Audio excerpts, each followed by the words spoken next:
The figure below shows a circle inscribed in a square of length 10 centimeters.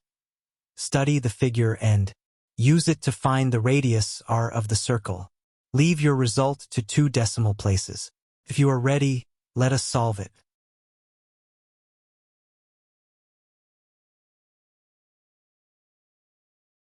Label F, D, and C. Also, label line B, C to pass through the center of the circle O. B, O is perpendicular to line C, F. Label angle beta to be equals to angle beta. It is because vertical opposite angles are equal.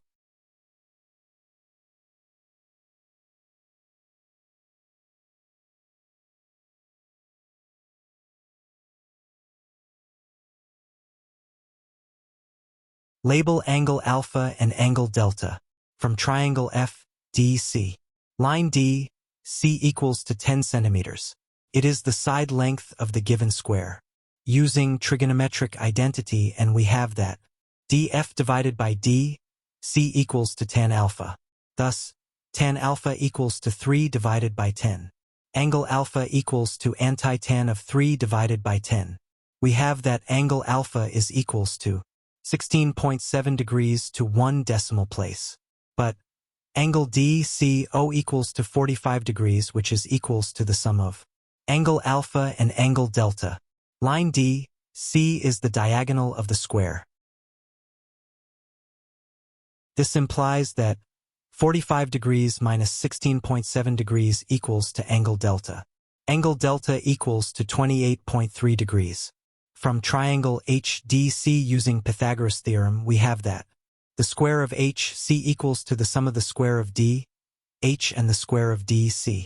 Solving for HC, we have that HC equals to the product of 10 and the square root of 2. But line OC equals half the length of line HC, which is equals to the product of 5 and the square root of 2. O is the center of the circle.